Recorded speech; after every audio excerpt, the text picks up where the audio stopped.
go to the listing party members. And in here, we've got a new little piece here. To the left of select type, the blue button, there is a little checkbox for email. Now, if you are wanting to email any of your party members, you can now do so.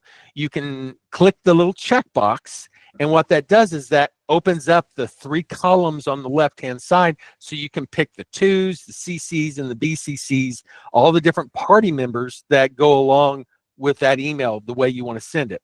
Once you've got them selected, then you can click on the little email icon, and it will bring up the email editor, and it'll have those people selected however you've got them selected.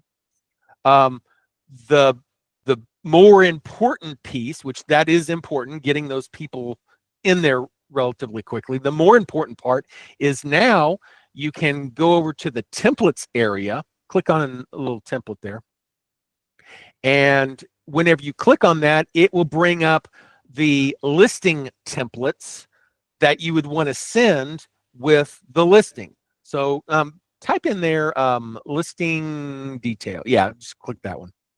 So this is just one of the templates that I had Sam create for me. I said, create a listing detail with important listing fields, put them in a table format, and it created this for me.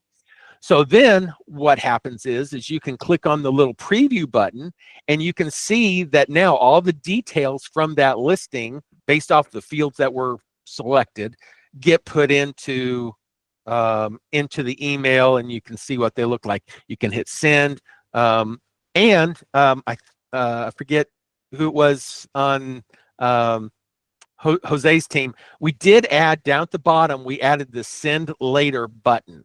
Now, the button itself acts the exact same way as if on the far right there's a send email. It does the same thing as that if you chose, but the little drop down, if you're trying to send it at 3 o'clock in the morning, or you've had too much to drink, maybe you're not able to click on that little down arrow.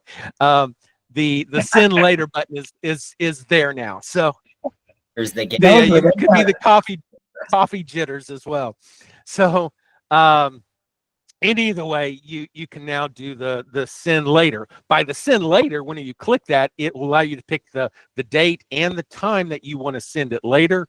You set that up however, whatever time that you want, and then hit OK. And then it takes that, it will put it into the outbox, and then it ties that listing to that that email that's going to go out. And there's that one. Probably want to delete that once it's done, but because you're sending it later, it does not do the merge until it goes to send out, because you might have other things that get updated in the process by the time that actually gets sent.